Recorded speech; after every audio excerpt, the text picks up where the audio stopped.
Ministério da Cultura, Prefeitura da Cidade do Rio de Janeiro, Secretaria Municipal de Cultura, BASF, Kim Ross, Grupo Boticário, BRQ, Sicredi e Dataprev apresentam logotipo animado da Criar Jogos, fundo azul com degradê lilás, mulher negra de longos cabelos trançados e aloirados. Ela veste camisa preta, animação com o nome da professora Pietra Canho.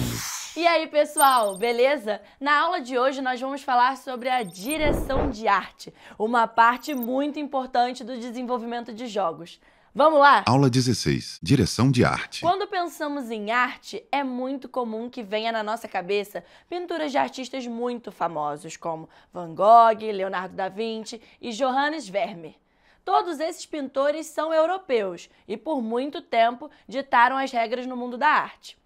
Eu trouxe esses exemplos, galera, porque quero fazer uma perguntinha para vocês. Jogos também são arte? Jogos também são arte? Sim ou não? Tempo. Pessoal, a resposta é sim. Apesar do desenvolvimento de um jogo ser dividido em processos de diversas áreas diferentes, a gente precisa estar ligado na ideia de que a criação de um game é um processo artístico. Assim como esses pintores criaram de formas artísticas, os desenvolvedores de jogos também vão criar, certo? Inclusive, até os quadros de Van Gogh foram adaptados para a realidade virtual. Imagem computadorizada de um quarto com diversos quadros de Van Gogh pendurados pela parede. O clima é soturno, as janelas estão entreabertas, por onde entra pouca luz externa. Isso lembra a beça os jogos de narrativas interativas, não lembra? Legal, né? Com esse exemplo, a gente pode afirmar com todas as nossas forças que jogos são artes sim.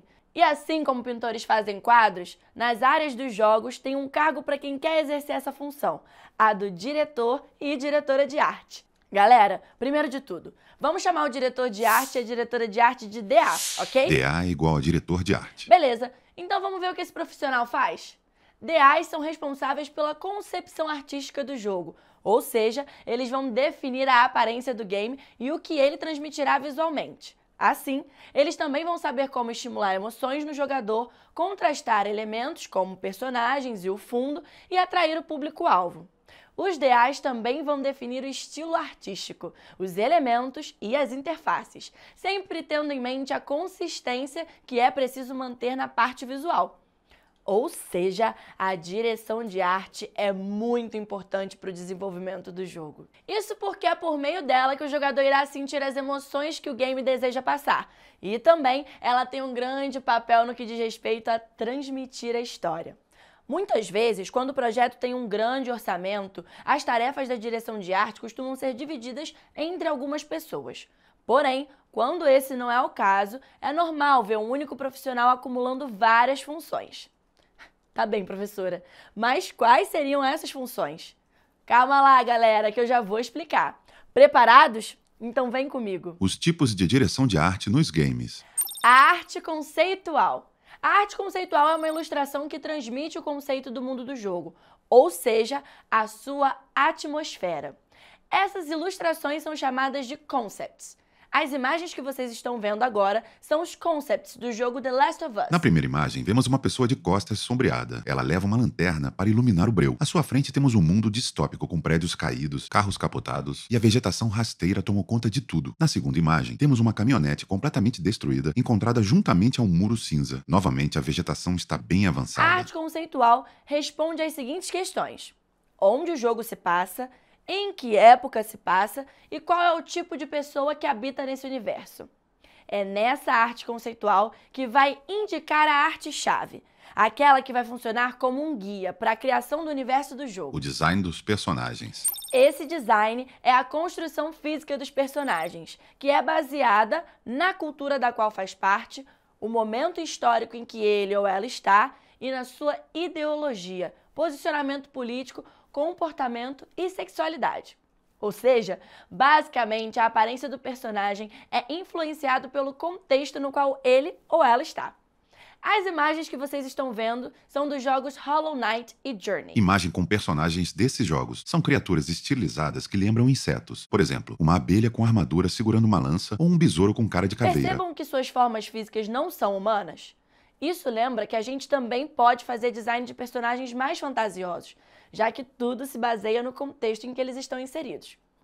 Vale lembrar ainda que a nossa humanidade é feita de opostos. Assim, características que se contrapõem também são interessantes para essa construção física. O design de ambientes. O design de ambientes trata do universo do jogo. É preciso construir um mundo com os seguintes aspectos: onde o jogo acontece, onde os personagens vivem, a história passada e futura desse mundo, sua situação econômica, como ele afeta a jornada dos personagens e como os personagens interagem com esse contexto. São essas características que vão te ajudar a criar uma narrativa de fundo para os ambientes nos quais o jogo se passa. O design de interface. Por último, mas não menos importante, há o design de interface, em que as ideias do game designer são passadas para uma interface visual, tendo em mente a experiência do jogador, já que se pensa como ele irá agir a esse aspecto. Alguns elementos desse design são tipografia, cores, contraste e diagramação das informações que irão aparecer na tela.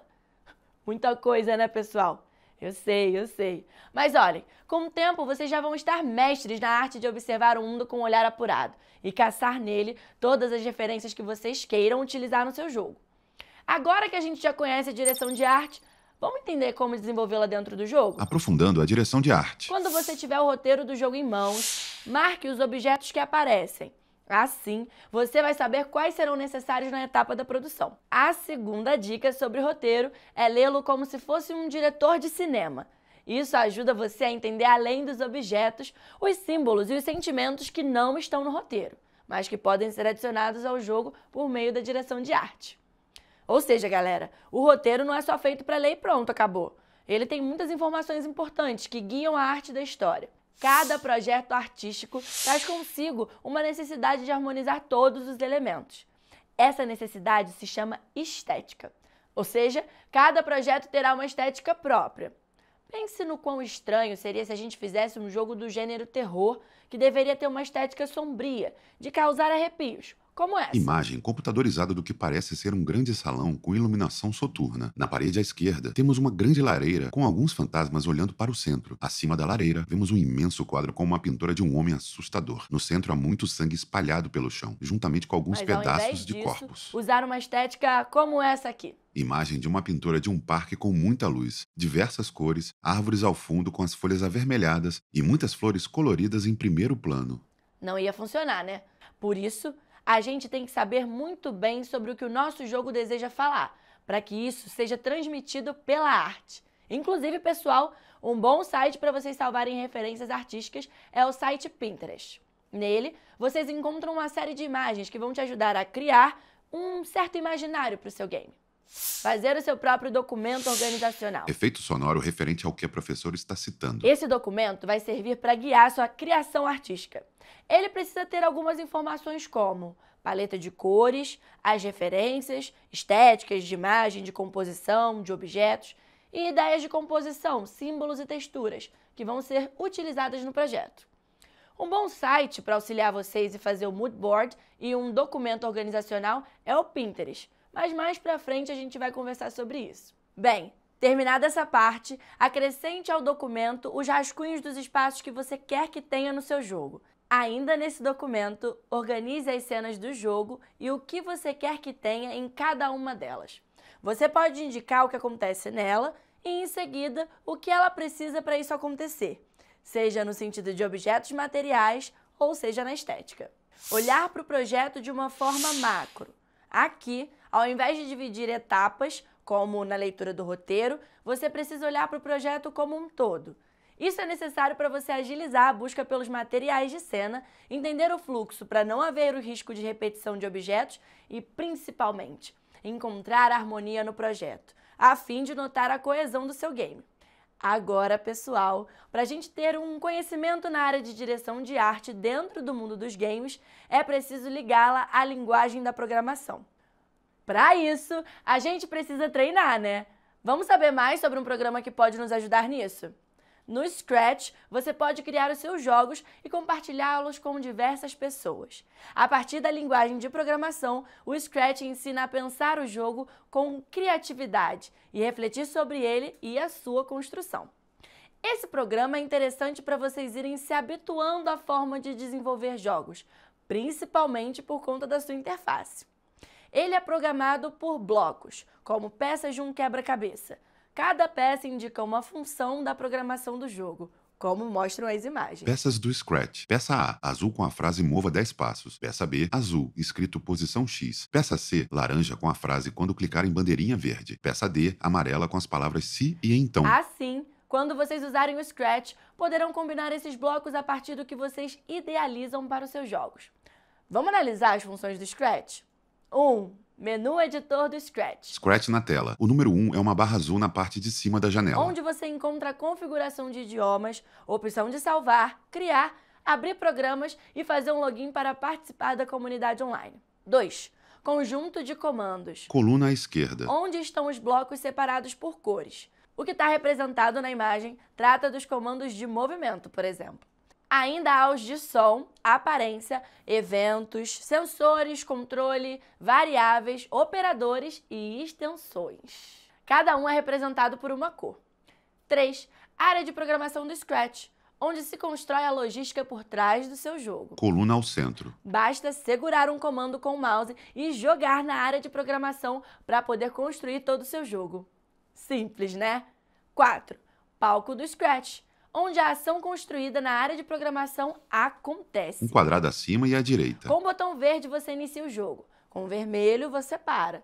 Com os outros 3 botões você controla o tamanho do palco. 5. Seleção de personagens do Scratch, onde você escolhe os personagens para o seu jogo que já estão disponíveis no Scratch. Um quadrado abaixo, à direita. Uma outra opção é carregar um desenho que você criou em outro aplicativo ou até mesmo uma foto sua para usar como personagem. 6. Seleção de palcos do Scratch. Uma pequena coluna à direita do número 5. Onde você pode alterar os cenários do seu jogo, caso queira usar um já feito pelo Scratch ou criar um novo. Beleza, pessoal? Agora que a gente já sabe como desenvolver a direção de arte dentro de um jogo, precisamos entender como chegar até ela. Galera, lembra que a gente falou que a criação de games é um processo artístico? Jogos também são arte? Quando temos uma ideia, o desenvolvimento dela até chegar aos momentos que vimos agora, da criação de personagens à programação do jogo, depende completamente da nossa criação de uma atmosfera para o nosso game. Palavra curiosa é essa, atmosfera.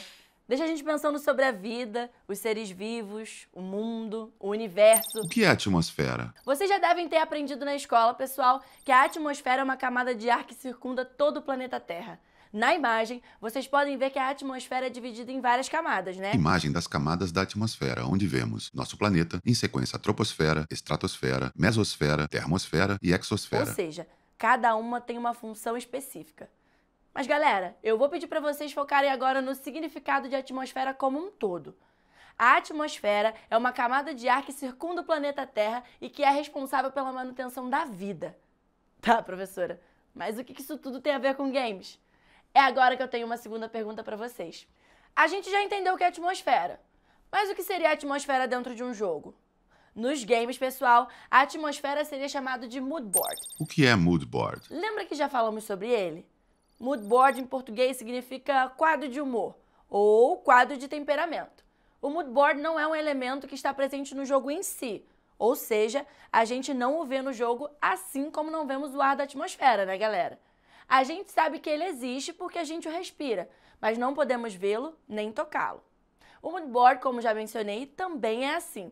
Isso porque esse elemento do nosso processo artístico tem como objetivo criar um imaginário sentimental para o nosso jogo. Vamos simplificar, galera? O objetivo principal do mood board é ilustrar o sentimento que o game deseja passar para os seus jogadores. Beleza, professora? Já entendi essa parte.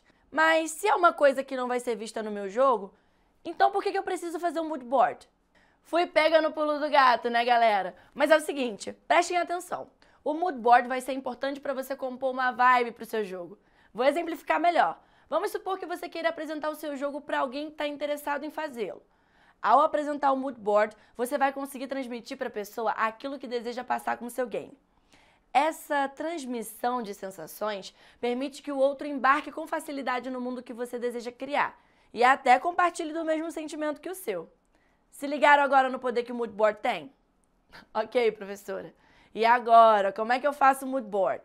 Então, galera, primeiro de tudo, tenham em mente que o mood board pode ser feito no formato papel físico ou digital. Caso seja feito em papel, você pode recortar fotos de jornais e revistas ou imprimir, se possível, e colá-las no suporte. Porém, pessoal, eu vou dar uma dica aqui para vocês de coração. Façam um mood board no formato digital. No formato digital, vocês terão mais opções de elementos para colocar no mood board do seu jogo. Vale lembrar ainda que o objetivo do mood board é preencher uma página em branco com elementos visuais, auditivos, textuais e até sensoriais. Os visuais tratam de referências de imagem, que no próprio Google vocês encontram. Podem ser fotos de filme, por exemplo, ou se seu jogo estiver relacionado a um universo mágico, por que não usar como referência uma cena do filme O Hobbit? Se você quiser, também pode pesquisar palavras que estejam no tema do seu jogo e colocar no seu mood board as fotos que aparecem relacionadas a elas. A imagem que vocês estão vendo agora, por exemplo, foi a que apareceu quando pesquisei pela palavra amizade no Google. Foto de 4 homens saltando alegremente de costas para a câmera e à sua frente um crepúsculo, a pouca iluminação. As imagens costumam ser as referências que mais compõem o mood board, galera. Isso porque, como os cenários são uma parte grande dos jogos, as referências visuais ajudam a imaginar o jogo e os sentimentos que a própria arte do game irá passar. Mas lembram que eu falei que há ainda outros tipos de referências? Vou dar uns exemplos para vocês ficarem ligados nelas também, tá bom? Um exemplo bem direto das referências auditivas é a música. Vocês podem colocar a letra de uma que, quando vocês escutam, lembram seu game. Se vocês a usarem, não esqueçam de colocar embaixo o nome da música e o cantor ou cantora, beleza? Isso nos leva às referências textuais. Muitas vezes, galera, nós lemos um poema, uma passagem de um livro ou uma citação, e as palavras nos dão uma ideia para um projeto. Se esse for o caso do seu game, lembre-se de anotar o que leu para colocar no seu mood board. Por fim, galera, temos os sensoriais. E esse tipo de referência aqui é meio doido, eu já vou avisando. Mas, por outro lado, pode ser bem poético e inspirador para o seu mood board. Eu vou dar alguns exemplos.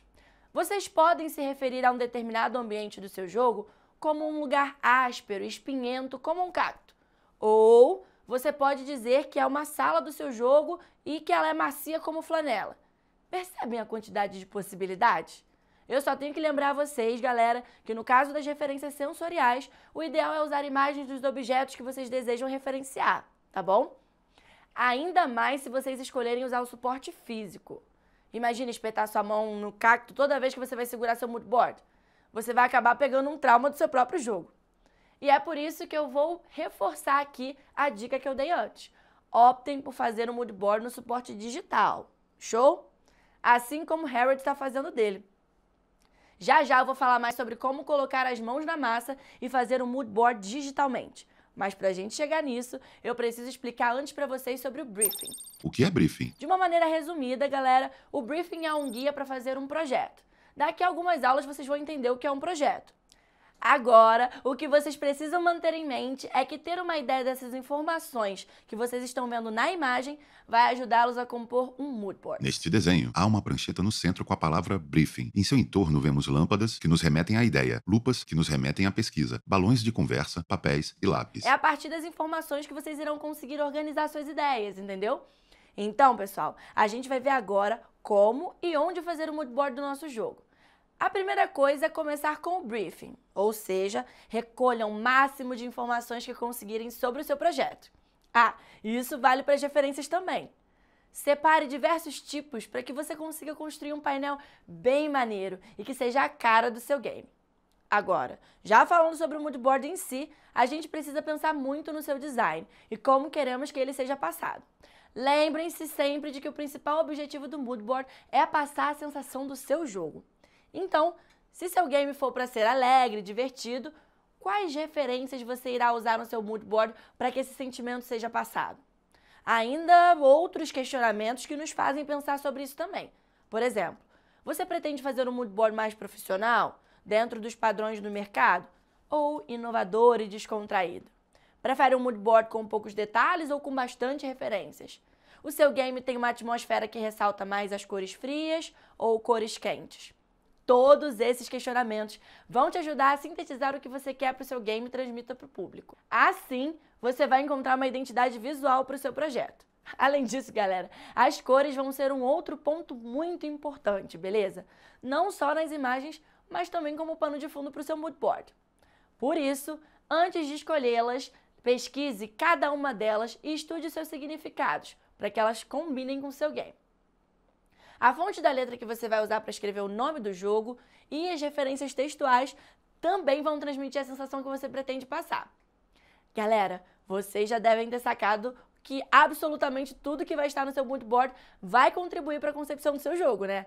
Então, pessoal, se liguem nesses exemplos de mood board. Imagem de um mood board. O nome do artista é terracota. Vemos diversos grãos avermelhados e outros grãos pretos. Uma paleta de cores com um amarelo mais fechado para o laranja, o próprio laranja, vermelho tijolo, roxo e azul escuro. Também temos uma foto de uma mala com roupas nesses tons. Outro mood board é em tons de verde madeira. Vemos uma folha bem verde, uma lata de tinta verde escura, pedaços de panos em tons pastéis e um pedaço de fórmica imitação de madeira. Por esses exemplos, já dá para notar que há diversas formas de fazer um mood board, né? Viram que na primeira foto usaram até uma referência de grãos e tudo feito no formato digital. Por isso, agora vamos dar uma olhada em alguns programas em que vocês podem montar o seu mood board ou de onde vocês podem tirar referências para montar um PowerPoint. O Canva é uma plataforma bastante popular, Print do Canva. em que você pode salvar as suas referências ou encontrá-las no seu próprio acervo do programa e organizá-las da forma que desejar em um painel. No Canva, você consegue salvar os seus projetos, além de poder acessá-lo de forma gratuita. O Pinterest é o lugar ideal para se encontrar referências. Logo do Pinterest. Apesar de não permitir a criação de um painel como no Canva, no Pinterest você pode criar uma pasta para salvar as imagens que deseja usar como referência. E, se preferir, salvá-las para montar no seu mood board em outro local. O InVision é uma boa plataforma se você gosta de ferramenta de arrastar o arquivo e jogar no painel, Logo do InVision. além de ser uma plataforma colaborativa. Pessoal, por hoje é isso que eu tenho para vocês. Muito debate sobre a arte, né, galera? Dá até para se sentir como um grande artista renomado. Dá ou não dá? A gente fica por aqui. Até a próxima aula, galera. Tchau! Lei de Incentivo à Cultura. Patrocínio: Prefeitura do Rio de Janeiro, BASF, Kim Ross, Grupo Boticário, BRQ, Sicredi, Dataprev. Realização: Burburinho Cultural, Ministério da Cultura, Governo Federal.